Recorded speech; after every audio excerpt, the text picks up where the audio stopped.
With Daytona in the rearview mirror, our drivers head across the pond to Portugal. The lack of elevation back in Florida will be highly contrasted by the roller coaster that is Portimao. Buckle up and get ready for the PCA Sim Racing Series 13 Club Class. You'll see it all live here on RaceSpotTV. Hi, I'm Joe Peak, and with me in the booth tonight is Ewan O'Leary. Behind the scenes is our director, Ramiro Cisneros. We're thrilled to have Princess Cruises as the 2025 PCA title sponsor, by the way. As the official cruise vacation partner of Series 13, they provide exclusive offers, including world-leading itineraries across a fleet of 16 elegant ships, sailing to more than 330 global destinations. Reach out to the PCA concierge team to book your next adventure today by calling 833-679-2188. PCA is also proud to announce that they're celebrating their 70th anniversary in 2025. Here's to many more decades with North America's largest Porsche enthusiast group. This enthusiast group has picked quite the schedule here. Ewan, we come off of Daytona to another impressive track here in Algarve. Absolutely, very varied calendar. As I was talking about last season had a lot of circuits that were very tight and twisty, and straight line speed wouldn't really be a problem. You'd be using a lot of high downforce setups last season, but you've really got to vary your setup making in the club class this season, from the high banks of Daytona to the stop-start corners of the Algarve to the flowing ones of Mosport in 2 weeks' time as well. There's plenty of different locations to go racing around, but this is probably going to be, with maybe exception of Imola, the hardest to overtake on, I would say, this season, and maybe even harder than Imola, to be honest. Based on what we saw last night, it was a struggle at times to pass. It was. I think that's going to dominate the conversation tonight. So Andy Jenks coming in with a win on the first time out is hoping to try and repeat that here as they've just started qualifying. Julian Velez comes away with a second place, and Kenneth Eskridge gets himself up onto the podium. From there on down, you can see the gaps get a little bit closer with each finishing position, but it's just the first round, so really hard to garner much out of it until we start to see a trend over the course of our various events to get a feel for who is truly going to be in the hunt here in the club class. Now, of course, we also have viewers who might not be familiar with the Autodromo Internacional do Algarve. Why don't you run us through a little bit here, Ewan? Yeah, it's, as I said earlier, a little bit stop-start and a little bit difficult to overtake as well. Turn 1 is a sort of not really a braking zone at all. Your first chance will really be at turn 3 as you're trying to open out that hairpin. It'd be a good chance down towards turn 5 as well, downhill.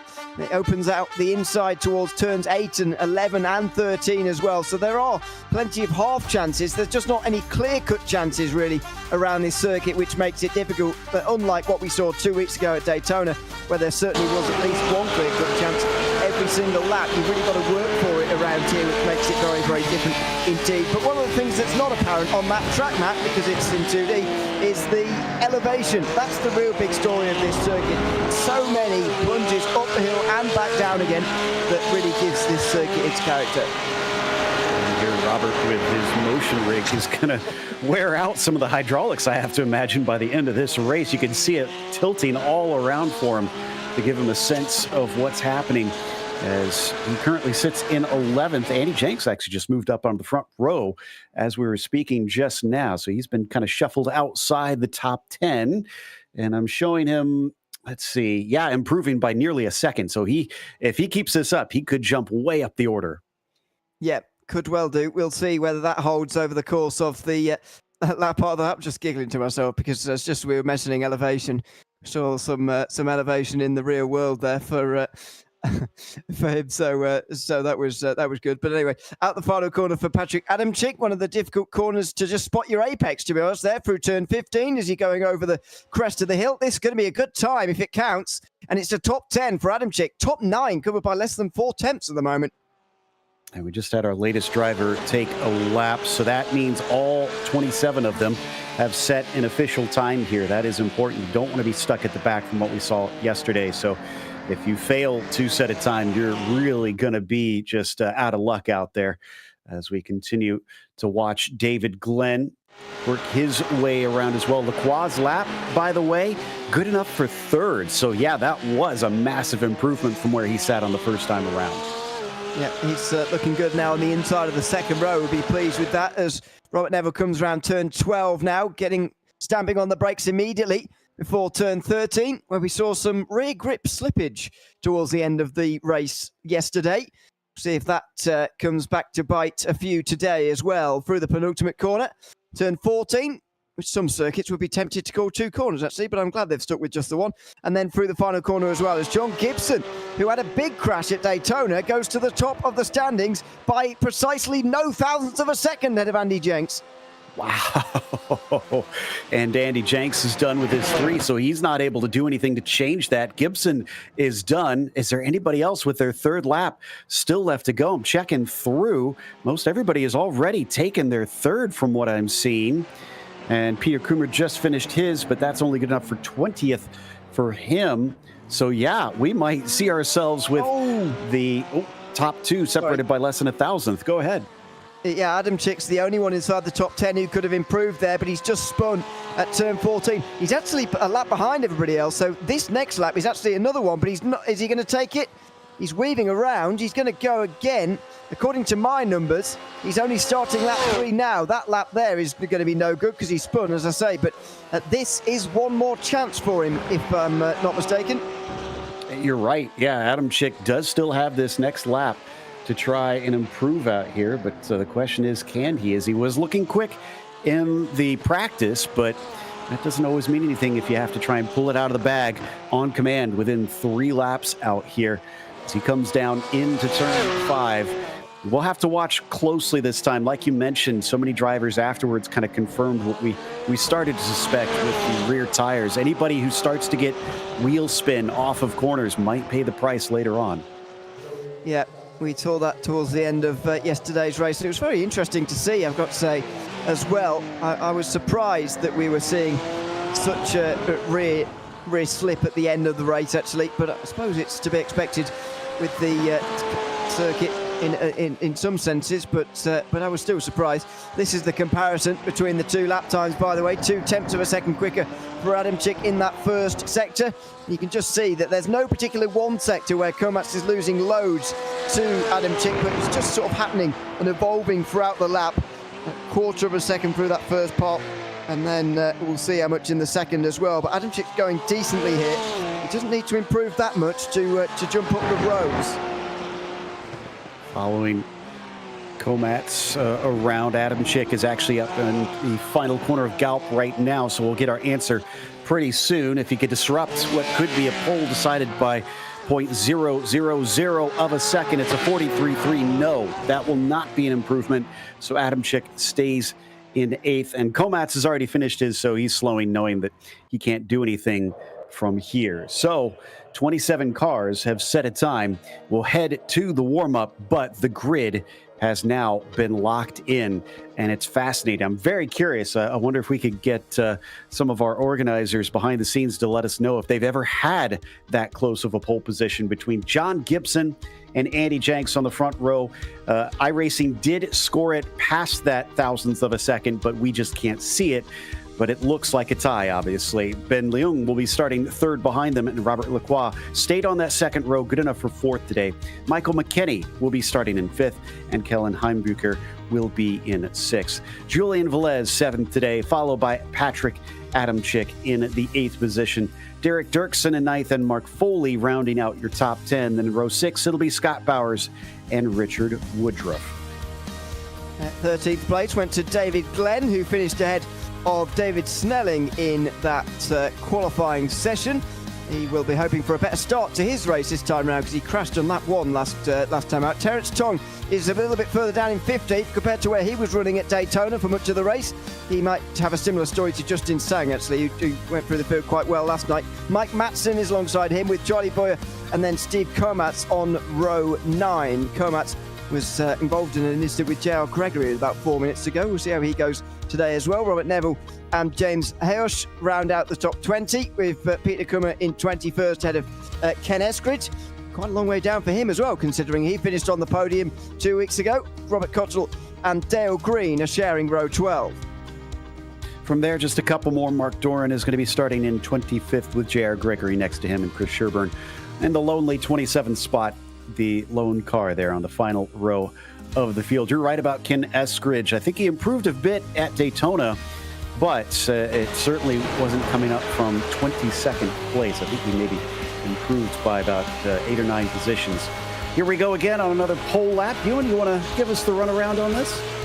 Yeah, absolutely. In towards turn number 1, just missing this anti-gut curve. And actually, we missed the apex entirely there for John Gibson. He'll get that one there for turn 2 as he now brakes for turn 3 pretty much immediately as you stop turning through the right-hander. Then putting it to the right-hand side, although not as much as he really should have done, there to open out turn 4 and the run then down towards turn 5. This is one of the longest straights on the lap, and the bigger opportunities to overtake as well as you go downhill. Here, you're looking for a late-ish apex, although Gibson's grabbed the apex quite early there.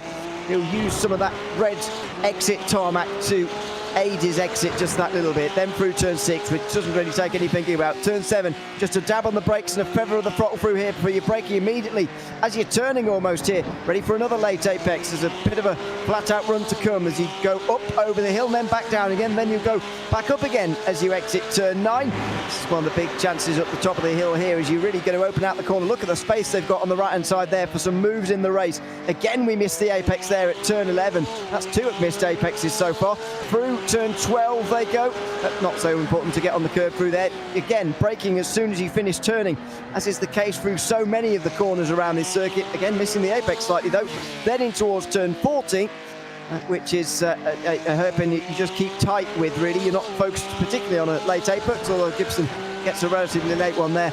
And he opens up the final corner where he spots the apex expertly and runs his way up towards the line. I've got to say, that had time on the table, certainly that pole lap there. He missed the apex, a couple of crucial apexes around the lap, but it was still good enough, just. I was thinking the same thing, that it would have been a much wider gap than less than a thousandth of a second if he had managed to clip a few of those. But there's no doubt, because iRacing, like I said, does measure it. So it's not by some luck of the draw that he is put up on the top for this one. We are just waiting for the last minute here of our warm-up to finish. This doesn't really mean anything other than some last-minute practice for the drivers to try and wrap things up. The weather is very similar to what we saw yesterday in the pro race. It's about 19 Celsius, which comes out to 67 Fahrenheit for the drivers. Nice cool conditions, so they won't lose the tires that quickly, but as we saw, it only means so much. You do have to treat them with some kindness throughout, so be watching out to see who is scrubbing off a little bit too much over the course of this race. Also, if you're not familiar, we will have at least one pit stop. Now, while you wouldn't expect tires to be taken, maybe because of the rears getting chewed up, we might see drivers try to take 2, as they will have time for that, but not all 4. And we did see, I think we spotted at least 1 or 2 drivers taking tires during last night's race. Was it Matthew Siddle from memory? I think so. I think you might be right. Maybe. He had a bit of a nightmare anyway, so it didn't seem to matter. I think you're right. They may well be going for... I think somebody said last night when we were in the interviews afterwards, they took only lefts. I was thinking while we were listening to that interview, how on earth are you going to decide which right or left side to take? Because each take a pretty even pounding around the circuit, to be honest. There's some pretty high load corners to the right and the left. And so if I was choosing down one side, I wouldn't really know what to go for. I would personally go for 2 rears as well, almost V8 supercar style. But clearly that didn't seem to be the consensus last night. We'll see. There's certainly time to do a couple of tyres if you want to. And I think that's the best port of call as well, to be honest. Even though, as you say, these conditions are not hot, it's just a wearing circuit on the tyres. So many changes of direction. As I was saying in the pole lap, so many corners where you're turning, then immediately stamping on the brakes. So you're loading up one side, then loading up the fronts, then you've got to accelerate back from that speed again. That'll be leaning on the rears. You're really going through each 4 corners of this car and these tyres pretty quickly. So I'd imagine that everyone will be taking 2 tyres because you don't lose any time in doing so.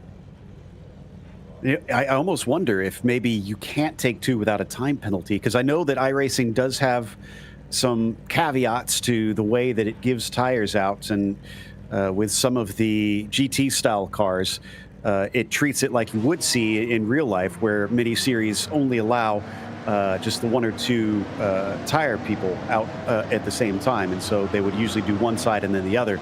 So it might be the case where it assumes, it's going to take the same amount of time if you switch sides, so that might extend it and force them to have to take a side instead of be able to take the race. I believe that might be the case, but don't quote me on that, because I have seen that in some cars on iRacing. Yeah, I have as well. I didn't think it applied to these cars, but it might be the case. It certainly is a case for some others in iRacing. It wouldn't really make sense if you think about real life, if I'm honest. Yeah. But equally, you wouldn't often see only rear tyres taken. And to be fair, in GT3 racing, generally in real life, you see either all four taken or not, to be honest. So it's quite an odd situation, but there you go. That's what sim racing's for. We do slightly odd things sometimes, and that's what we've got here. It remains a bit of a mystery. We might well see a completely different race tonight than last night. Well, one thing that is very similar already is we've got our front row with our winner, Andy Jenks, starting from second, and then John Gibson, who is last in the points coming into this race, starting from the pole position. In fact, I think that's exactly what we had last night as well, with the driver that had to rebound coming back. No, it was the driver that was in second, excuse me, that needed to try and win. So not exactly the same, but very, very interesting. Yeah, nearly the same. And worth noting as well, I think I briefly touched on it earlier, John Gibson had a huge crash at turn 1 at Daytona after contact with Terence Tongs, so we'll be hoping that his race ends not in the wall this time round, because it was a quite monumental crash for him, unfortunately, 2 weeks ago. We'll see how he goes from pole this time, though. Indeed. So as they come around this first corner, Jenks in the wildly multicolored car on the inside with the classic mobile scheme of, Gibson with the multicolored car, and Jenks with the classic mobile scheme on the outside. As they approach the start, pace car is in. They have to wait for the official call from the flag stand before they can accelerate. But Gibson will have the advantage of that inside line as long as he gets off decently. But the question is, will that allow him to hold on after this first few corners? There it is. Green flag is out. And as they take off, somebody back there was not going anywhere. I think that was maybe Heimbucher, who seemed to lack a little bit of pace off the line. They'll make up for it as they come down to slow into Primera, getting close there for third place, but they'll stay off of one another, and they stab the brakes hard for turn 3. A good start from everybody again, through turns 1 and 2 at least, like we saw last night. So a good start from everybody, but prevailing, Ben Leung there for third place, ahead of Robert Lacroix as they make their way down the straight. It's unravelled though at turn 4. The first 3 corners went well. I'm afraid the fourth one hasn't. Michael McKinney's gone round. Looks like the car is moving from my timing and scoring, but he's lost a lot of position. Still a lot of side-by-side. And we got a black flag for David Snelling. Orange zone violation. That was extremely quick if that was the Michael McKinney incident. I didn't see anything else really that could have happened. No, there's only one car that spun around on the opening lap, and that is McKinney, so I guess that's got to be the case. But orange zone violation is very early to come through. It only just a minute into this race, so that's a bit surprising. Gibson still leads though, ahead of Andy Jenks. Then it's Ben Leung with Robert Lacroix in fourth place. Then Junior Velez. This is what happened. McKinney was alongside, so I guess that has to be Snelling on the inside of him there, but I don't think the car on the inside did anything particularly wrong from that angle. If I'm seeing right, I don't think that was Snelling. No, that may have been Heimbucher. Yeah, I think that was the 14 that made contact there. But we'll try and unravel that in a bit. Right now, we've completed lap 1. Jenks, critically, is holding on to the back of Gibson by about half a second. Now, last night, we saw the top 2 start to break away early in the race. Snelling, by the way, is already serving his penalty. Will we see another breakaway this time, or will Leung, Lacroix, will they be able to hold on? I feel like that drive-through, by the way, for Snelling has to be some sort of jump start or something. But anyway, I'm not entirely sure. Yeah, it's certainly different already here tonight than what we saw last night between the two leaders, and it's different to what we saw 2 weeks ago, especially. where Andy Jenks got pole and broke away from Peter Zagurny at the front quite early on. This time round he is in second place and he's staying with the leader quite well. Terence Tong has made a good start, but I'm afraid he's just dropped a few positions down there at turn 5, and well, is that related in some way? That looks like David Glenn, he's not second, but he is dropping down the field to 25th. Yeah, he was sideways coming out of turn 5, but I don't know why. Here we go. This is McKinney. I did get confirmation that is Kellen that gets him to the side of him, because Kellen got the penalty. It looked like a tiny bit of netcode was involved, but it does look like they were on a crash course even without that. Well, maybe. I think there was a bit debatable, but anyway, it's a shame for both of them because their races are going to be ruined in different ways now as a result of that, which is a bit of a shame. But really, Michael McKinney not having very good luck. Much like, I can't remember who it was, but last night we saw somebody have a problem on that one for the second round in a row. It's happened to Michael McKinney as well, who was in an incident with Scott Bowers 2 weeks ago. That resulted in a black flag for Bowers. This time round it's somebody else tapping him round, but it's the same result. Mark Foley now has a black flag, so race control, a bit of like highway patrolmen right now trying to get their quota in, as very early we've seen a bunch of penalties being handed down to drivers. As we return back into the race itself, nose to tail here coming through Lagos. This is a massive train of cars, starting with Steve Komatz in 10th. It makes you wonder what happened to set this all off, really, in the battle for 10th place. But anyway, it's very lively back here. I noticed Terence Tong is involved. He was nearly in 10th place not so long ago after starting around 15th, but he's now settled in again. I just wonder whether he had slight contact. Yes, I thought he might have been involved in this. David Glenn was the one spun around, and it was Terence Tong who got into him first. Then somebody else on the inside delivering the final blow, and Terence Tong had to go wide and avoid. Makes me wonder if they might hand out a second one to Tong here, because that is interesting that he's gotten away so far without any sort of penalty, but the other car did wind up getting one. Tong's still running in 12th position currently in that massive train that we were talking about. He sits behind Mike Matson.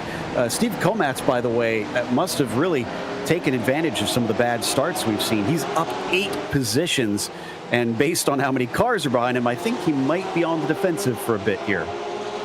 Yes, I think he will be for the foreseeable future. Arthur Chan, by the way, in YouTube chat saying that drivers are supposed to stay in column until the start line. I wonder whether he's seen something on the start line that we didn't there, and whether that's why some people have been getting black flags for not staying in line. I don't know, because I can't say I noticed it particularly on the start, but just wonder why he's mentioning that, and whether that's the reason for some of the black flags. I'm checking the race control notes, and it helps if I would have read. It does say changing lanes in there. So yeah, that solves the mystery. That's what it was at the beginning of this one, as we watch the battle for the leads remain relatively close down there. Looks like Gibson unable to scoot away from Jenks quite yet, but also, as we've seen, if you run a decent pace and you hold your line, it's very difficult to do anything about it if you're the following car. Yeah, it is, and we saw this last night with the leaders. They were close, but not a lot happened between them. It was in the midfield, and battles like this one for 10th place in the bottom of your screen that were more lively. That's Komatz slightly missing the apex there, but Matson and Tong were side by side, and Terence Tong's come off second best, I can tell you, further down the field. There he is at the top of your screen now, and he has dropped a place. So he was trying to get into 11th at the hands of Mike Matson, and James Hayos saw him go wide and took that place. Great job by the 81 driver to really pick that up as soon as the door opened. You're gonna need to be on top of things like that at this track. The drivers clearly have gotten the message from last night's race, so everybody is on their tiptoes, ready to try and capitalize. Continue to watch on the top the battle for P1 as we hop on board with Andy Jenks once again down into the heavy drop in elevation for turn 1. Both of them managing to keep it on the track. We only actually had one DNF from penalty or from instant limits last night's race. So that's the good sign. We were a little worried that it could cause problems here, but everybody was minding themselves quite well. As we switch back to Julian Velez, this is the battle for fifth with Dirksen. Yep, it's the driver who finished in second place 2 weeks ago. Julian Velez getting overtaken by Dirksen, but he wasn't really running in the podium places for much of the opening part of the race at Daytona either, so he won't be too concerned about this being passed for fifth place there. He will carry on, I would imagine, now in the wheel tracks of Dirksen, just doing what he was before, really, and not much else. So that's all fine as far as he's concerned. They've got a couple of seconds up to Robert Leclerc, and then the leaders themselves. Ben Leung has lost a bit of time though in that third place. This is how it happened. Velez running a little bit wide through the final corner, not getting the exit that he quite needed. He probably would have got off track for his troubles as well, and lost that position quite easily towards turn one, then turn two as well, and finally decisively at turn three. So yeah, once that happened, again, we saw Dirksen really waste no time in trying to use that to his advantage. Though he hasn't been able to distance himself from Julian, he's still holding on to the back of them, though he's not an immediate threat as it stands now. Robert Leclerc also about 2 seconds up the road from them. 10 minutes into this race, and it does appear that it's settling in somewhat. Although Gibson is even closer to Jenks now. It had been hovering about 5 to 4 tenths of a second for much of the early part of the race. It's been down to 3 or 2 lately, so Jenks is starting to turn the screws. Yeah, but even this kind of distance is just not close enough, really. Look at that, less than half a second coming off turn 4 there, but Jenks was never going to get down the inside, and he's just got to wait at this stage. So be interesting to see how long he waits for, and indeed if he doesn't want to wait, then how is he going to make the move? It goes to a 10.5, and he has a look at the inside, Jenks, but he doesn't go for it down there at turn 7 before turn 8.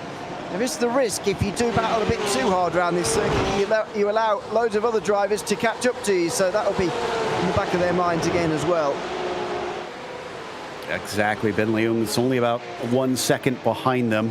Coming down to the braking, 2 very different lines from the pair of them. Jenks just a bit off the apex, coming over Portimao. Back into 13 now. He remains awfully close, but he cannot overdrive the car, as that could cost him later on in the race from what we saw last night. Ben Leung still at that 1 second apart, despite them now getting close enough that Jenks could try and take a poke here or there. But like you said, I think he's got to be decisive about this. He can't fiddle about. No, he can't. And that's, of course, if he wants to get through at this stage. If he doesn't, then he's more than welcome to just sit there, because Gibson does seem to be quicker than almost everybody else in this field, apart from Jenks at the moment. So it might not be the worst thing. As they make their way towards turn 1, though, it is noticeable how Leung and Leclerc are quite close in the background there. Dirksen will be trying to catch up as well. There's Leung. I feel like that's a bit of a tribute Porsche livery as well, like Jenks's is as well. Can't quite picture where it's from, but yes, I think it's it the is. Brumos Porsche. My knowledge isn't quite good enough. But anyway, I recognise Jenks's at least. So there you go. But yeah, they're getting closer. And that was a bit deep into turn 5 actually, so he's undone a bit of his work, Leung, but nevertheless, that's what happens when the 2 leaders start to battle away. Exactly, yeah, and Ben's going to be kicking himself for undoing that work, because he actually did the fastest lap of anybody last time by. So yeah, he's got the pace, but now he's going to have to go on defensive a little bit. Robert Leclerc has rocked up to the mirrors as they approach turn 11 here. Both of them trying to spot their marker over that blind crest, and you can see how tough it is. Try and get it down to the anti-cut curves at the apex of the corners. We'll continue to watch this battle for the lead, but we, I think, rejoin what is Steve Komatz and his jolly band of friends. Sure, he'd be describing them as friends at the moment, but they're certainly close to him at the moment, that's for sure. Matson is having a look. Oh dear, that could have gone very wrong quite quickly, as he had a little look down the inside at turn 13. He just about had the braking performance to stop himself from running straight into the back of Komatz, but that was a little bit unplanned and unthought through, let's say, from Matson there. But as I say, he just about got away with it. The last thing Matson wants to do is make a rash move at this stage. He needs to be smart about how he attacks, because look at this. He's been put on the back foot. Hayosh knows it. He's forcing him to go defensive down the main straight, although he drifts back to the racing line. Hayosh unable to use it to try and make a pass this time through. Now he's got Mike looking in his rearview mirror.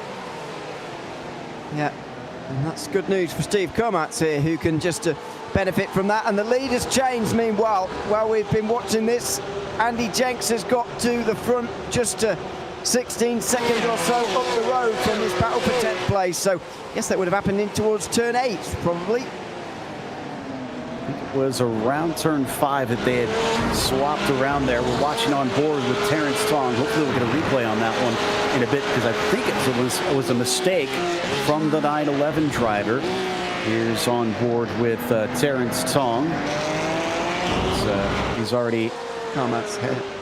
Excuse me, Komatz. Yes, we had switched drivers. So there you can see the change around with Jenks now your leader ahead of Gibson. And Leung was not close enough that he was able to run them down in the process. So that worked out beautifully for Andy. Doesn't have to worry about the drivers behind catching and making it a difficult proposition. Question is, now that he's through, is he quicker? Can he run away from John, or are they that close on pace? Here's the replay. Let's have a look. Gibson's given that away. It was turn 5. He's gone too deep, and Jenks has almost had no choice but to overtake him. And in answer to your question, we're already getting a pretty straight answer on that one. Andy Jenks has been hovering behind Gibson, but it's clear he's been saving tyres and fuel for later on in the day. And now that he's been able to unleash them, maybe a bit earlier than he was expecting, he is properly motoring. And look at that, 1.3 seconds already, not even a lap after he overtook. This is the corner where he overtook 1 lap ago, and look at the gap he's already managed to get. Really using this opportunity as best he can. He knows that if he can pull that gap, he can give himself a much easier time. Let's watch from on board John Gibson. And it seemed pretty straightforward, just maybe missed his braking point by a bit. Yeah, unforced error really. I know the pressure will have been mounting over the first quarter of an hour, but my goodness, that was an unforced error that he could have done without.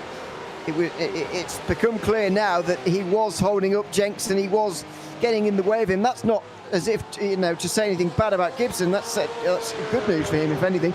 If he's staying in front of Jenks and getting in his way, then he is being disruptive and stopping other people from going faster than they otherwise might be able to. So that's a good thing generally. But Gibson on this occasion has made that error, and now it's clear, as I say, that he was not as quick as Jenks, who has been given a great chance now to run away at the front of the field. Before we get into action with this pack, we're thrilled to have Princess Cruises as the 2025 PCA title sponsor. As the official cruise vacation partner of Series 13, they provide exclusive offers, including world-leading itineraries across a fleet of 16 elegant ships sailing to more than 330 global destinations. Reach out to the PCA concierge team to book your next adventure today by calling 833-679-2188. Very eager to see what happens with this group here. Komatz is very much looking like a plug. He's 5.5 seconds away from Woodruff up in 9th place. And this group of cars is looking more and more hungry with every lap. They are. And look at this. They are so close around turn 4. For the first time, I think, since we've been watching this, certainly, and following this battle, there's been a proper chance. Komatz just trying to crowd him to the inside of the road. They're both going for an entirely small gap there, but James Hayosh has managed to get it stopped in time. That was a very impressive overtake. Komatz was trying his best to crowd him out of road and stop him from going down the inside, but on an impossibly tight line. Hayosh managed to both brake late enough to get ahead of Komatz, but also early enough to make the corner. That was very impressive. Absolutely was. James was pinched completely to the inside. Oh, that was a big chop behind them. Komatz covering off Mike Matson, and Terrence Tong gets an opportunity behind them. You can see the battle back there. Tong in the pink car behind the bright blue of the number 13. but he's immediately switching back and on the attack, goes up the inside, but it goes awry. Both of them around, cars scatter to try and avoid becoming a part of the accident. As I was saying yesterday, when there's someone moved offline in front of you, just having been overtaken, you've got to take advantage before they settle in. And I'm afraid Matsson's ambition to try and do that has ended in accident for he and Steve Komatz there in towards turn 13. He was just a bit over-ambitious. I could see exactly what he was trying to do, and he was trying to do the right thing as well, trying to take advantage of Komatz being on the back foot, but that's too late on the brakes. Straight into the side of Komatz, so he ends up spinning around properly in the end. And, well, Komatz, I'm afraid, sent right down to the back of the field. He tried to rejoin, and he got hit there by somebody. I can't tell you who that is for the moment. Doran, it looks like. There's going to be pit stops for that. There will be damage down there now. Well, yeah, they have to make a pit stop because both were given the meatball flag, the mechanical black and orange flag denoting the car is too dangerous to continue. So insult to injury for Steve Komatz after he got passed once. He was attacked, and now the car unable to carry on until he repairs it. So a complete change in the look of that group now. Hayosh is long gone, actually. There's nobody behind him anymore. And then, of course, this whole group of cars in behind them have been jumbled up. Mike Matsson's still in there. After making that contact, I'm not sure if there's... no, well, excuse me. Just as I said that, black flag is being given to Mike Mattson. Surprised about that. Wouldn't have taken very long. It's Neville then, was it first on the scene? Yes. Oh, that's a really bad rejoin, I'm afraid, from Steve Komatz. I know he's trying to get back in the race as soon as possible, but he's rejoined straight into the path of Robert Neville there, who is somehow still going, actually, in 22nd, but that was a really bad rejoin. There's going to be plenty of people visiting pit lane for various different reasons. One of them, Mike Mattson there, as a result of that contact. He'll try and keep tight here through turn 15 and come into pit lane to serve that penalty now with just less than a third of this race gone. Komatz, good call on that rejoin. He was just given a black flag for the unsafe rejoin. Whew, after it was not too many of our black flags in the first round, and then not too many here in the pro class. They have been just handed out like candy here. Robert Cottle looks like he had a little bit of a bump coming into turn one, and that turned him around too. Yes, looked like the curb did most of the damage there, to be honest with you, but not sure. Either way, the end result is he's ended up facing the wrong way. So after a brief settling down period, we had the start of the race, then a brief settle period, and now it's all kicked off again there. As I mentioned last night, and I've already mentioned today, you've got to take advantage when a driver ahead of you's been overtaken. You've got to try and take advantage. This is Steve Komatz. His car is behaving very erratically, and he eventually is going to make pit lane, but not before a spin through the final corner. Glances against the wall for extra damage on the car, unfortunately. I think looks like he has repaired that damage, but now he's got to come back around and get in there. Drivers have definitely been picking up what's available. As James Hayosh is up 10, so is Dale Green. So passing might be difficult, but if you have drivers that are constantly making mistakes in front of you, well, that is when you got to try and use that and grab the opportunity with both hands. It does become a bit easier if that happens just up ahead. These three make their way in towards turn one. That wasn't a good line from Scott Bowers, particularly. You want to be avoiding the inside curb there. We were saying in the poll out there that John Gibson was missing the apex for turn one. Well, he did, but also there's a middle ground between missing the curb entirely and not walloping the anti-cut on the inside line. Bowers unfortunately did wallop the anti-cut really, but he's got away with it. Patrick Adamczyk right behind, and then Richard Woodruff as well. This battle for 13th is being led by Ken Eskridge. It's Dale Green and Peter Coomer in behind them. So a couple trios of cars that we've got fighting for position. About a third of the way through this race. A bright green car of Bowers. Very hard to miss. Almost highlighted green on that machine. Ooh, look at how close it's getting back here, though. There might be a bit of the camera angle, but it looked like Dale Green was really tight to the rear of Ken Eskridge coming off the corner. at first. He's keeping them honest, that's for sure. Ken Eskridge, not sure if we're going to be seeing the same heroics that we saw at Daytona. No, well, I'm not sure he's going to get the same result anyway. Although, we did see plenty of, not sure, maybe it was Dale Green actually. He's right behind him. He gained about 18 places at Daytona. Can't remember quite who it was. I might have got that wrong, but somebody got nearly 20. So it is possible, although this is a very different prospect to Daytona. That much is for sure. Eskridge down in 13th at the moment, and he's really sort of underscoring something that happened in pros a little bit, but it's happening here, especially tonight as well. Those who did well last time, not doing particularly well this time out. Jenks obviously is the exception to that, having leading this one and won last time out, but Velez is outside the top 5. He was second last time. Eskridge, as we've just been talking about. Dirksen's just inside the top 5, 4th last time. Dale Green outside the top 20. So nobody's on the podium twice, put it that way, and nobody was in the top 5 last time is on the podium here either, apart from Andy Jenks, who's leading again. Yeah, this is definitely a very different track from what we saw at Daytona, so not too great of a shock that we are seeing some different results there. Is down into turn 1. Whoa, we got a car off. That was Robert Cottle. Yeah. So this is a battle between Gregory and Sherburne for 18th position now, up 1 from Cottle having his spin. Sherburne having to play defense a little bit. And we return to the 77 in the meantime of Ken Eskridge, still keeping Green and Coomer at arm's length. I think you're right about Green. He wound up in 5th at the end of last race in the end. Yeah, I'm fairly sure from memory he qualified outside the top 20 at Daytona and then ended up 5th, but I could be getting that wrong and mixing up with someone else. That's why you don't hit the anti-cup on the inside line for Robert Cottle, and he goes for a spin. It's quite a long-winded way of spinning himself back round again, but he's eventually going to do it. There we go. But that, by the way, that bit of tarmac, in case you're not aware, is an alternative layout here at the Portimao circuit.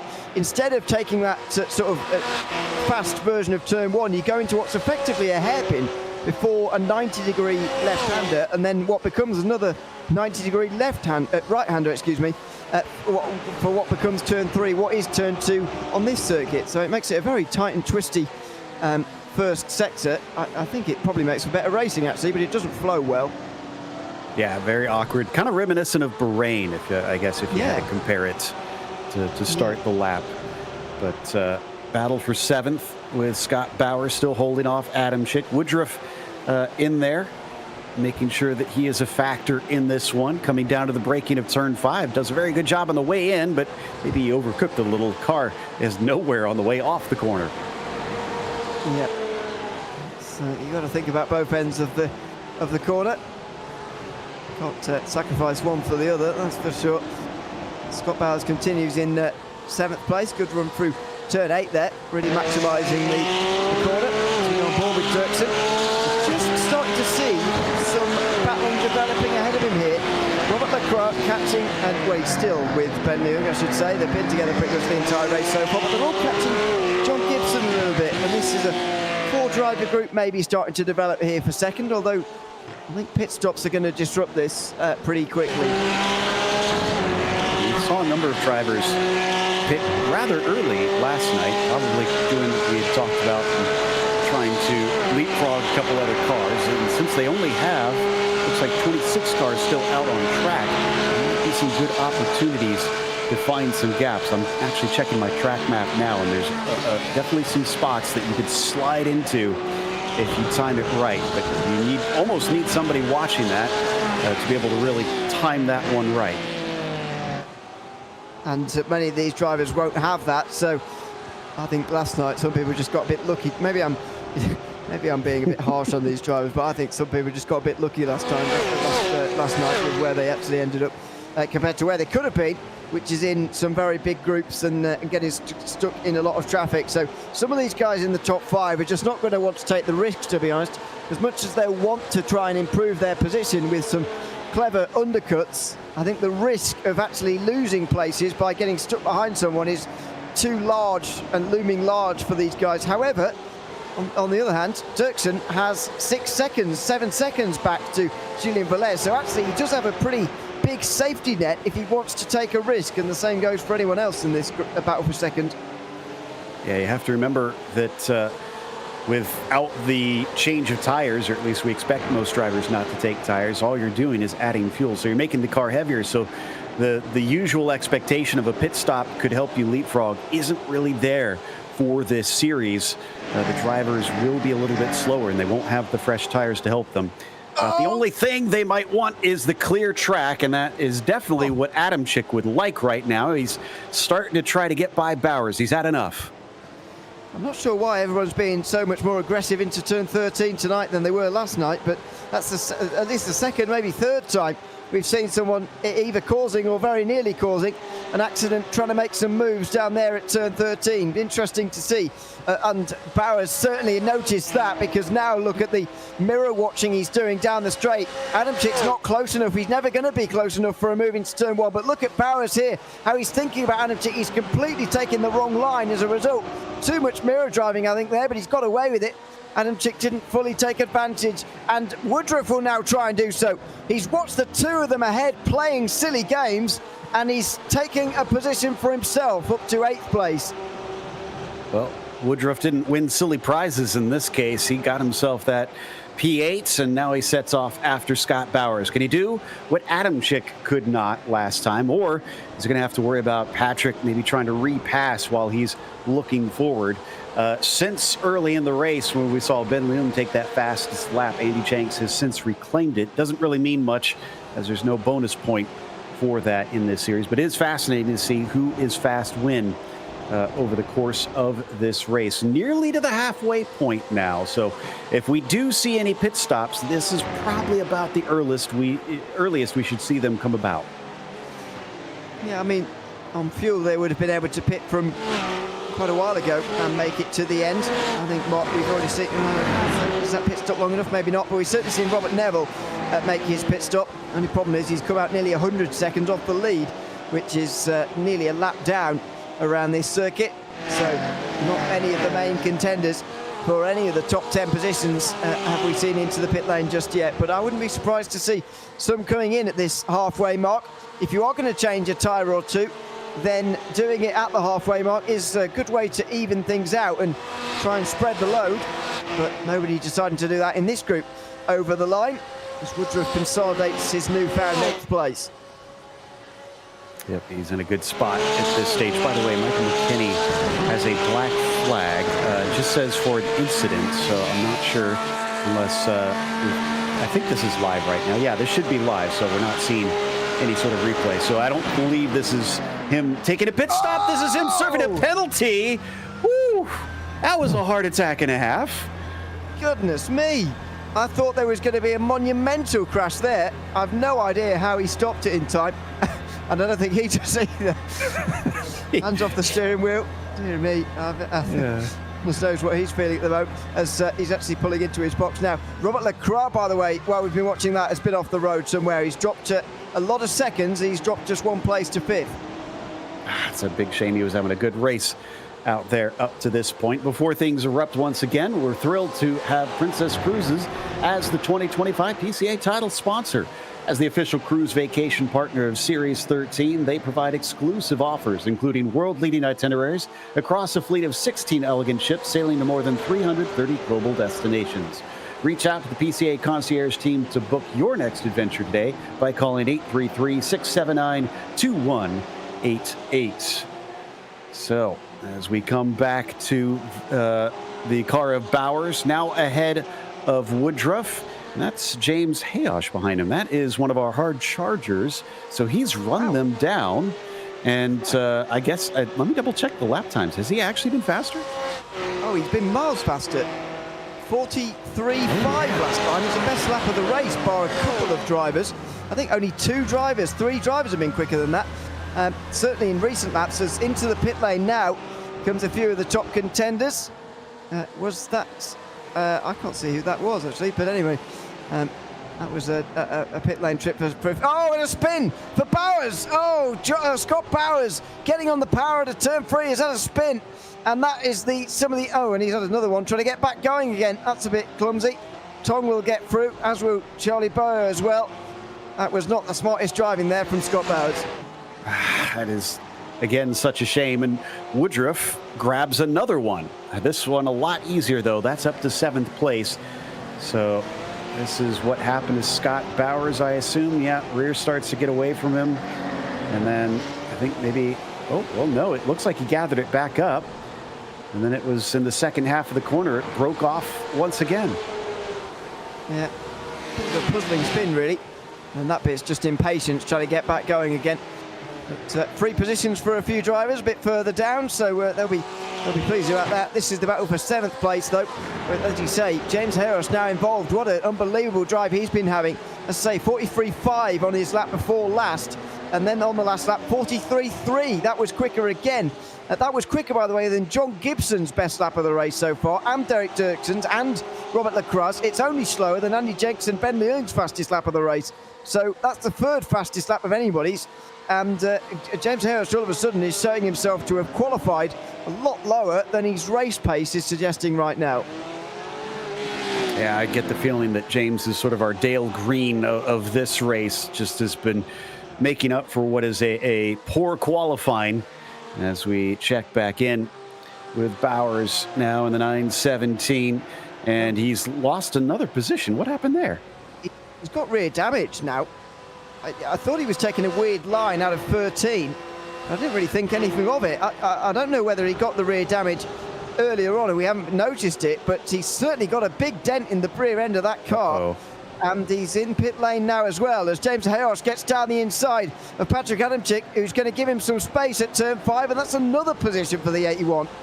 I think we have the solution to our mystery. Ken Eskridge was given a black flag for contact, and I went back and checked. It is indeed the 77 who is the culprit, who turned around Bowers, who's finding his race suddenly unraveling in a hurry. There is Ken Eskridge, the NASA employee is coming back around and probably going to have to serve that shortly here. Down to 25 minutes left to go. We've got maybe about 5 more minutes before all drivers are likely to come in and take their fuel. I'm desperately thinking of a space pun for that last section passage of play, but I can't quite do it for the moment, so I'll have to leave that one. I'll have to leave that open goal for somebody else to tap in. Anyway, yeah, James Harris has held on to that 8th place by the looks of things quite well ahead of Patrick Adamczyk, and Richard Woodruff has used that little bit of a moment to run away himself. Robert Lacroix further up as he's pitted in. That's where Bowers got his dent and Eskridge got his black flag. Failed to dock correctly, unfortunately. So as he carries on and serves that black flag, Robert Lacroix in pit lane. So this looks like a scheduled stop for him. Now, we know he lost a few positions early on, so I wonder if he's one of those that's going to be taking tires. No, car is not up on the jacks. Behind him, that is Eskridge, that is sheepishly coming down pit lane to serve his penalty. But we still wait for many drivers to pit in. I think we've only had Robert Cottle, David Snelling has pitted, Scott Bowers has pitted, David Glenn and Robert Neville. Everybody else still owes us one. I think Peter Kummer as well, but yeah, other than that, we've seen pretty much nobody in from those of the leaders. Lacroix really the first, 20.8 seconds in the box. We saw people making it on as little as 16 seconds last night, so we'll see just what the difference is tonight as far as what people have been fuel saving goes. Oh, big slide again. I think I was on board with Bowers. Seemed to be really leaning on the rear tyres again there. As he makes his way out of the pit lane. He's sat down in pit lane for 20 seconds. He's cooled his tyres down. He's been heating them up again, doing things like that.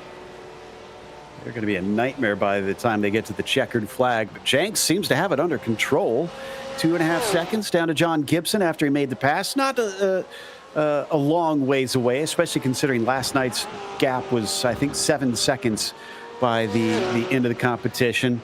But Andy Jenks, who was bottled up for quite some time, has been making good use of this clear air and hasn't really been hassled since then. So here's some more looks at Bowers. Is this another case of, was that his first spin or is this a different one? No, that's his first spin by the looks of it to me. That's what happened to him. first time round. Yeah, there's his attempt at getting back going again. He was back out on the circuit again in 19th place now in live pictures. But yeah, this is basically what happened 2 weeks ago for Andy Jenks as well. He wasn't leading by miles, but he was comfortably in the lead, and that's the same situation again here. Just over 2 seconds is gap to John Gibson. I think Gibson will be hoping he's taking better care of his tyres and he can push on in this final third of the race, but it's hard to imagine Jenks has done anything other than just control it. Look at those lap times. 43.9, 43.9, 44.0. Those 3 times covered by 1/10 and 8 thousandths of a second. 0.108, however you say that in words. 0.108 of a lap time difference between those 3 lap times towards the end of a stint. Wow. So, I mean, like you said, just impressively consistent out there, and it's working well to Andy Jenks' advantage. All he really needs to do is keep that consistency, not abuse the tires, and he'll be sitting pretty as we check in with Sherburne versus Foley for 12th back here. This is coming towards the end of the lap, I believe, coming down through some of these steep diving hills, and of course, having to work hard to try and get the car woed up in time down to the apex. Foley just shadowing him. Ben Leung, by the way, our latest to pit in the number 290. So where is he going to come out after all this? Because he was in the middle of a pack, I believe. Yeah, we'll see in a few moments. It's very hard to know where everybody really is at the moment because of the different strategies going on. I think we're at the stage now where we've just got ticked over half of those who have made their stop and can go to the end, and just under half of those who can't, but we must be getting towards the end of the field now. Mark Foley comes into the pit lane, 20th place at Daytona, had a pretty quiet day. He's looking good for a top 20 finish this time round at least, but he'll be pitting in here and might be dropping out top 20 meanwhile while he's doing that just for the moment. So as I say, we are over halfway now as far as pit stops go, and that we must be reaching that point pretty soon where they can't go any longer. The Roxy car of Terrence Tong still owes us a pit stop, so while it is 7th place for Terrence right now, that is not really played itself out enough that we can say he's going to get a top 10 himself. But we are pretty much at the end of that pit window. We should see drivers all start to file in this time through. And as I say that, our leader just dove in. So this must be reaching the point soon now as Mark Foley makes his way out of the pit lane. Andy Jenks makes his way in. Derek Dirksen does as well from 3rd place, but John Gibson has carried on, so he'll be hoping that lap he's saved on fuel, or able to go further on fuel, he'll be able to maybe use to get a bit closer to Jenks. Ben Leung, I think, was our highest pitter, but going to be replaced by Andy once he's done with this, as long as things go according to plan, as we wait for our nicely atmospheric shot to see him come out from behind that pace car. There he is, accelerating away. The 24 average stop there, 17.5 seconds, so should be out pretty much where he began. Dirksen going to follow in behind him. And where is Leung going to wind up? He is just coming out. He's going to be battling with Dirksen, and he's actually ahead, it looks like. Yeah, looks like it. So that should be 3rd again when it all shakes out, ahead of Dirksen, who should be 4th. And then that's Chris Sherburne, who's just behind, but he hasn't stopped yet. So Leclerc is a long way behind them, back down to 7th place after that spin he had, and then 3 or 4 seconds longer in the box. Leclerc has dropped now down behind Julian Velez and outside the top 5. Gibson, Chris Sherburne, the only 2 able to make it past that 20-minute mark here. And everybody else has been in. See Gibson heading towards the pit lane now, and indeed he's coming on down to finally take that stop. We should dutifully see Sherburne do the same. Those are the last of our back markers, I believe, that are finally getting their fuel, and at least one, the 46, taking tires. That's Mark Doran. Doesn't look like 4, but at the very least 1 or 2. And we'll be using those to just help him along a little bit through the final part of this race. James Harris and Terence Tong have got back together again on the exit of the pit stop phase, and it's not too much of a surprise. Harris has lost a bit of time compared to Adamczyk, who was quite close to earlier on in the race. Just ahead of Adamczyk, by the way, is Ken Eskridge, who still hasn't stopped yet, but he has his drive-through. That's why he's out with these guys at the moment. He'll be dropping a long way down when he's finally stops. And for James, I think this kind of makes sense, honestly, because he had a 21.6 second stop, and that is massively longer than anybody else around him. Not sure why it was so much longer, but it was costly. By the way, Gibson seems to have had a pretty darn good stop. He emerges only about a second and a half back. It was 2.5 before the pit stops. He saved half a second in the box itself, and I guess that is about right compared to the gap before and after. Wasn't much difference by the looks of things on their outlap and in-lap respectively. But the half a second less in the box has just helped Gibson.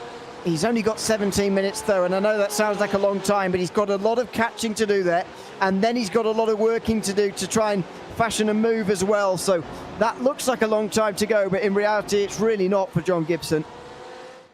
No, it's going to be difficult, because even if he can catch him, I'm not sure how easy it's going to be. Andy Jenks, who we saw clearly had better pace, had to wait essentially for John to almost move himself out of the way for him to finally get by. And with the win very clearly on the line, Andy's not going to just roll over for him by the checkered flag there as we check in with Ben Leung, who is now ahead of Dirksen. Ben started this one in third. He remains in third, but how much of a challenge is he going to have from the 5:05? I think it's going to be pretty even between these two. There's no reason to think otherwise, I don't think, because they were in the first stint. It's not going to help Leung, though, as he just runs a bit wide through the final corner. Dirksen's going to catch up as a result of that, but these two are going to be quite evenly matched. It's a good showcase of really how to make overtakes work around this circuit, to be honest, as Dirksen does go quickest of the race on that last lap. What was the time? 43.1. That's about 7/100 of a second quicker than the previous best set by Andy Jenks. By the way, Chris Sherburne just pitted in. I didn't realize that he hadn't stopped yet.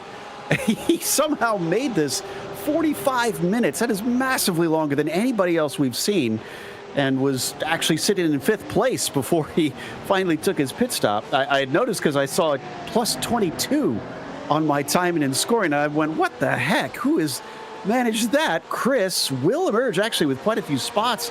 If I'm seeing correctly, he'll come out still about 13th or 14th. He's just out in the teens now, is Sherburne. He'll be just behind Peter Kummer, who's just got out ahead of him. So that's 15th place for Sherburne as we have a look at the motion rig again. Well, we're going to enjoy watching this week on week, I suspect, as we follow along, because with Lacroix, it's very, very interesting. I wonder where he's got that in his house, I've got to say. I bet that takes up some space. So, and I hope he doesn't have downstairs neighbours. Exactly. I'm sure it makes quite a bit of noise. So maybe it's in some sort of basement office that he's got there. So before we get into this battle here, we want to remind you that Princess Cruises is the 2025 PCA title sponsor. As the official cruise vacation partner of Series 13, they provide exclusive offers, including world-leading itineraries across a fleet of 16 elegant ships, sailing to more than 330 global destinations. Reach out to the PCA concierge team to book your next adventure today by calling 833-679-2188. I think Leung versus Dirksen going to be one of our more fascinating battles here for the end, but we've got Robert Neville, who started this race in 19th, unfortunately sitting 21st, and we know he's had an issue or two earlier on in this race. Looking at his triple screen setup here and leaning into these corners. One of those psychological things that I'm sure looks silly to some, but your brain definitely tells you that's the way to do it. And you don't know you're doing it consciously as well. Yeah. I get told I do that when I'm playing games as well. Not even just it's driving actually, but just anything, just leaning about, just strangely. You know, you don't even realise you're doing it, but you do. So it's certainly a thing.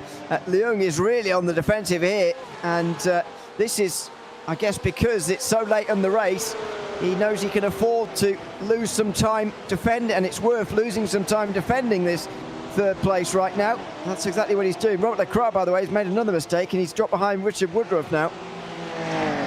It's all kind of unfolded a bit for Robert. He's lost 3 positions in this race when it was looking pretty solid in the early stages. And then something's happened to David Snelling coming around. And again, similar to what we saw yesterday. I have to say, we haven't seen as many cars just come around with the rear losing grip like that. So I think maybe after yesterday's race, there was a lot of drivers that got the memo. Well, maybe, but also it happened very late on, so there's still 12 minutes left yet for some of those to happen. And we're not quite out of the water with them just yet, but it was late on last time out yesterday when we saw those spins for a lot of the pro drivers. So not willing to rule it out just yet. And by the way, I thought he was going to bolt right over the anti-cut curb and maybe even go over onto his roof actually at one stage, but thankfully that didn't happen for Snelling, and he gets away with that rather in turn 11. We follow a couple of battles on your screen again for 3rd place and then 12th place. Dale Green is the cork in the bottle here down the bottom of the screen. He's still racing much better than this qualifying, though. He started from 24th. He's up to 12th position. In fact, I think he's tied for hard charger along with Chris Sherburne, who's managed to get 12 so far. But we know that Scott Bowers probably has some pace underneath him, as long as that damage wasn't too great. Although I say that, I think he probably must have used the spare car by this stage, so that would undo any of the damage anyways. And coming down into turn 5, he's also got a problem in front of him in the form of Dale Green there. Yeah. Now, Ken Eskridge has lost loads of places there, or, well, loads. He's lost a couple to Snelling and Neville. I think he's made a mistake and he's now outside the top 20 as well for the driver who was on the podium last time out. That's a real shame for him. But there's plenty of drivers who'll be feeling like that, I suspect, at the end of today. It's such a different circuit to what we saw at Daytona, and there's been some very different outcomes for a lot of these drivers as well, and some outcomes of this race still yet to be decided here. For 3rd place, Dirksen still having a look, still not able to get past Leung with 10 minutes to go. Yeah, Dirksen's kind of played the role of Kenneth Eskridge this time around, because Derek's up 5 positions, starting from 9th, looking at a potential podium if he can find his way by this Brumos liveried number 290 car. We're going to hop on board with James Hayosh in the meantime, also up 11 into that 9th position. Ooh, interesting. Look at that. Must be at some sim racing. See, yeah, that'd be a heck of a living space. But no, I think he's at some sort of sim racing center that he's competing from. It looks like. That's what I imagine sort of the basements of mansions look like. Have a look at that. Goodness me. Are they? Oh no, are they? I'm sorry. I thought there were people in the background there. It's just screens moving. Anyway, the energy bills there must be absolutely enormous. That's a good point. Yeah. Anyway, let's not think about that. Yes, it's a good setup he's got going on there, but he seems quite lonely in that space. Anyway, he's concentrating, so we'll leave him to it. Seems to be a lot of smoke going on ahead of Leung and Dirksen. I noticed it towards turn 1 last lap as well, and again through the final corner. Am I going crazy? Is that a plume of smoke and dust in the background? I'm not sure, but anyway, somebody was coming into the pit lane right up ahead of them. I wonder whether that was maybe related. Ken Eskridge is one of them who's just made his way in. He was the one who was making his way in, so not a good day for him. Yeah, Ken had an incident with the 218 of J.R. Gregory, wound up in the wall. No penalty handed out for that one, interestingly. I didn't get a good look at it, though, so not sure quite how to call it. But apparently they think that nobody really was at fault. I wonder if maybe Ken was the cause of that little dust plume that you saw if he had another off, because he certainly hit the wall hard and had to come in and probably take his free repair The 718 of Robert Lacroix is not done with his woes potentially. Adamczyk, Hayosh right behind him. I'm sure his tyres are feeling the pinch now for Robert Lacroix. He's had a couple of mistakes in this race. I'm not sure whether either of them were spins, but if they were, he will certainly be feeling it in the tyres now. So many corners on this circuit where you're really leaning on them, and again through turn 8 he's gone wide. This race is really unravelling for him, and Patrick Adamczyk is right there to try and take advantage. James Harris just watching behind, waiting for his moment to try and strike. Deep into the corner in comparison. Adamczyk covering the inside so that James can't sneak through. We again watch on board with James Hayosh coming down to the braking of turn 13. Quite a big climb uphill, this one, before it crests up at the top, and then it's right back down once again. Look at him try to square that one off, get as much of a run as he can. He really needs it here on this corner, the final right-hander of Galp, and he's just too far back. The dirty air just interrupting everything. A little bit, yeah, and I think the way he was using the throttle just before he got over the rise properly through the final corner just lifted the front off the ground, and just, well, when your front tyres are not on the ground, you're not turning, so he just went a little bit wide there, Hayosh, and couldn't do anything about the two ahead towards turn 1. Through turn 2 they go now, and into 3. The Crow gets it stopped in time. No, not really. He misses the apex again. He is really struggling. These tyres have got to be graining away now, because the Crow is missing so many apexes. It's just about hanging on now. Just over 6 minutes to go, and Adamczyk will certainly see this as a big opportunity to get 10 more points. What it's worth ahead of these drivers, Jenks is now back to 2 seconds ahead of Gibson, and Gibson is about 3 seconds ahead of Leung, where Leung has managed to pull away from Dirksen a bit, so he's got himself some distance. But these drivers back here still battling for the last spots within the top 10. Sees Robert Lacroix try to keep himself at arm's length away from Adamczyk and Hayosh. Are getting a little bit more concerned with one another, I'd say, right now. Yeah, Adamczyk certainly looking in his mirrors more than he's looking up ahead at 7th place here, and Hayosh has realised that he's not going to get past them both in the time remaining. So he might as well go for the position that's directly ahead of him here, because if he waits for Adamczyk to do something on Lacroix, then it might not happen at all, and he might get no places. So he's just got to try and fend for himself here as they go through the final corner. They all miss the apex as they're just following each other, I suppose, off the circuit. But now Adamczyk's got a decent run. He will close back in again. Will he keep his eyes forward, or will he be one eye in the mirror, fending off James Harris again? Seems like that last corner makes it so difficult to get near enough down into turn 1. Everybody who is on it is just making everybody behind wash out behind them. Just no chance of trying to get the run that you need down to the first corner. This a little bit more of a straightforward opportunity. We think we've seen more passes here, if anything, down into 5 at Tora Vip, but we're not going to see him this time. They'll stay line astern. It's a good run for Hayosh. It's a good line. Didn't quite get the power down as he needed to, though, there. So just over 4 minutes to go. He's not going to be able to manage it. I don't know how many laps will be remaining, actually, whether it will be 2 or 3 at the line for these guys. But again, that's the crack going wide. Adamczyk has got to take advantage of one of these mistakes. There's so many of them coming his way. The question is, where does he place the car? Because it seems like even if you give it a go, there's not necessarily a guarantee that you can make it stick. And he's got James Hayosh breathing down his neck. So as soon as he opens the door to try and make that attempt, he's going to be vulnerable. And no doubt that's going to complicate life tremendously. By the way, behind this, a little farther down in the field, Bowers, Green, Coomer, Sherburne have been battling very hard. Just want to give them a little acknowledgement. I know we haven't been able to show it as much, but those guys are going at it. And as for how much time we have left, I think it's 2 laps now for our drivers. I think could be 3, actually. Nope, you're right. Yeah, I think we've just snuck in a 3rd lap to go.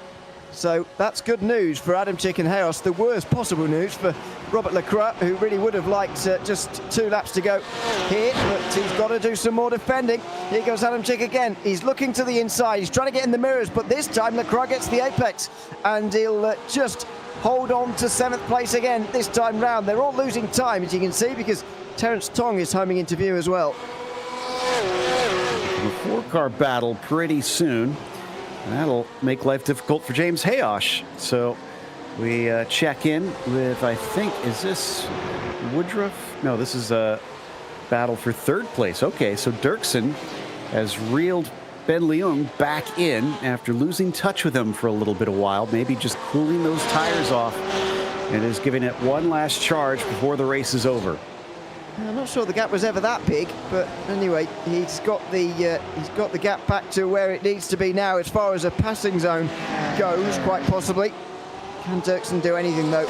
It's going to be so difficult. As we've seen, it's quite weird actually that the last part of this race has been the one where we've been really stuck for overtakes and not seeing them being made, as opposed to the first part, which was actually quite filled, relatively sprinkled with overtakes. It's been the last part where it's been a little bit more tricky, just as things have been getting towards the close here. So it's going to be desperation in the battle for 7th place now.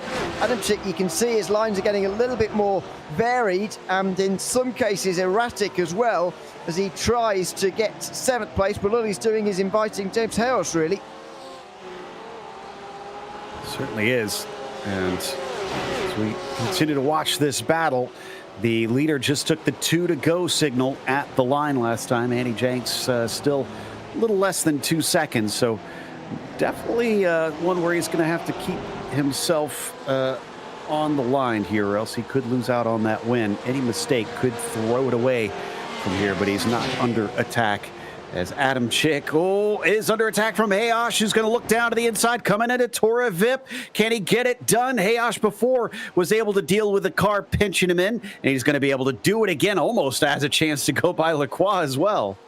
Very nicely done. He got that stopped and turned on the spot there pretty much. That was very impressive. All he needed was one opening, and that's been the difference. Patrick Adam Chick's had plenty of openings on Robert Leclerc to make it happen. He's not been able to. Hayos has had one, and he's executed. Here comes Terence Tong as well. This is the chance. He's got to now take advantage of Adam Chick being put offline, and he's got to go for this now. And he is going for it. Outside at 10 and 11. If it doesn't work out here, go for the cutback, and he'll have a dive at turn 13.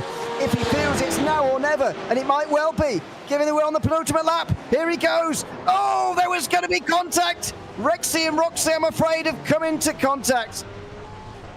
And it was Rexy that came off the worst for it, with Adam Chick falling to 10th. Therefore, get a very late penalty here. They can hand out post-race time penalties, too, in this series, which is not going to go down well. White flag, 1 to go. Leon what happened? He's not only out of 3rd, he's out of 4th. Whoa. I do not know what's gone on there, but there's no damage. So, as far as I can see, anyway, it must be a spin, I suppose, through the final sector of the lap. He's lost 3rd place decisively. He's lost, it was from final corner. You can see the dust in the background. It's very weird to see someone go off through the final corner, and it's cost him 2 places in the end. I went and had a chance to take a glance, and guess what?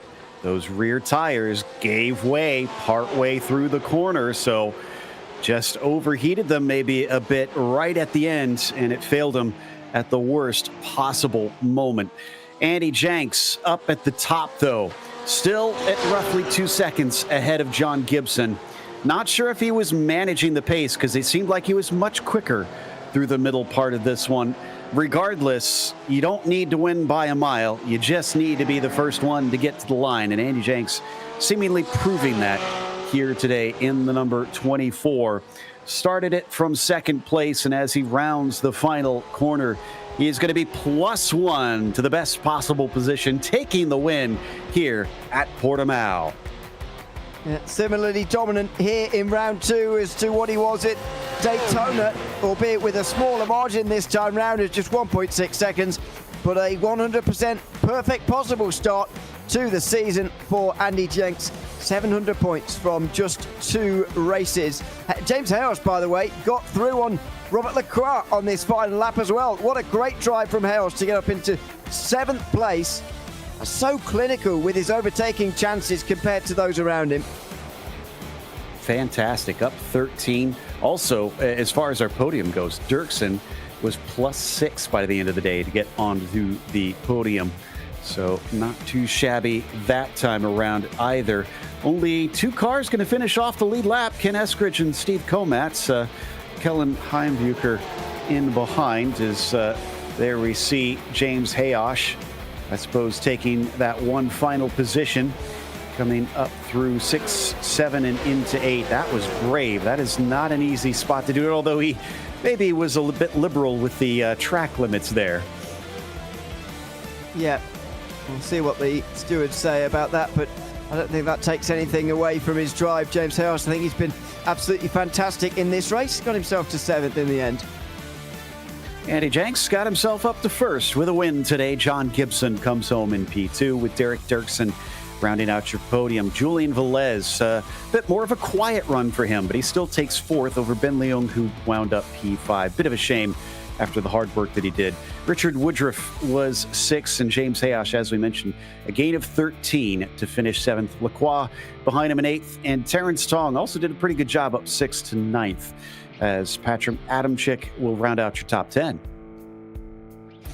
11th was Charlie Boyer, and then a big gap back down to Scott Boyers, with Dale Green hanging on from quite a group in the end. Steve Kummer, Chris Sherburn, Mark Foley and David Glenn were all lingering around there. Robert Cottle, after his spin at turn 1, finished 18th, but David Snellick, who had a spin at turns 10 and 11 with J.R. Gregory, finishing down in 20th.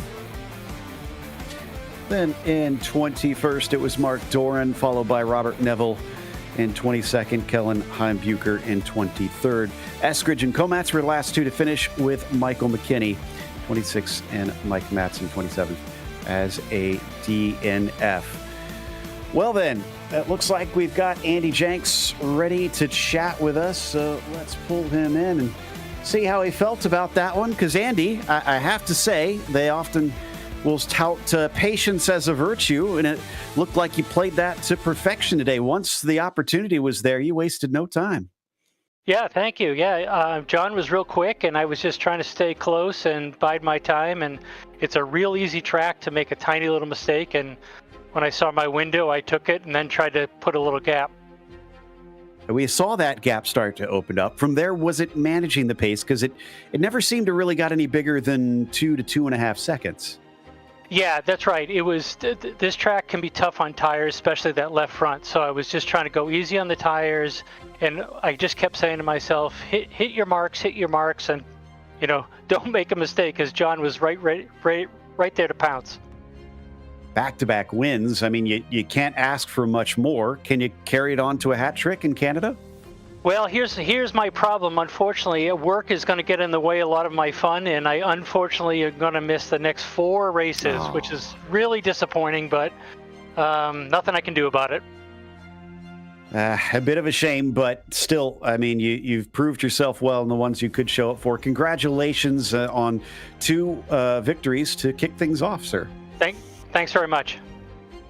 That was Andy Jenks, your winner, who beat John Gibson, as we said today. It thinks Ewan has caught up to the man who came home second. Yeah, welcome in, John. Congratulations on second place. It, in the end, has come down to you ever so slightly outbreaking yourself. I mean, not by much, to hand the lead over to Andy Jenks, who then ran away with it. But are you, I often ask this put to the driver who finishes second, disappointed with not winning or pleased to be on the podium? I'd put myself in the pleased to be in the podium area. I was actually surprised I got pole position. I did have Andy, I think, just had a tad more pace than I did, and unfortunately, like you said, I made the mistake into that braking zone early and never could catch him. Even before you grabbed pole here tonight, how were you aiming at this race? Because your Daytona ended pretty prematurely with a big crash at turn 1, and you come into the day a long way down in the points as a result. How did you think about approaching this race as a result of that? Well, I knew I made a mistake in Daytona. I got a little frustrated trying to get around, I think it was Terrence, and I braked too late. And I knew this race, I had to make up for it, so practiced hard and knew I had some pace, so was hoping for a good race. Well, you've made up with it with nice 320 points, so congratulations on that, and thanks for coming to chat to us as well. All right, thank you. Much appreciated. Thanks very much. John Gibson, second place here tonight at Portimao. Which takes us to our third place finisher, Derek Dirksen. Wound up getting that third quite late, although, Derek, you had to work at it for a while. Indeed, I did. Ben was a nice roadblock for the last half of the race, and did a great job of holding me back. I was doing my best to get by him, and he had an unfortunate incident on the second last lap. So, I feel for Ben because he had a great race otherwise. Yeah, it was a bit gutting to watch, but still, I'm sure he won't turn down a top three, especially considering qualifying ninth. Are you surprised you were able to pass so many cars?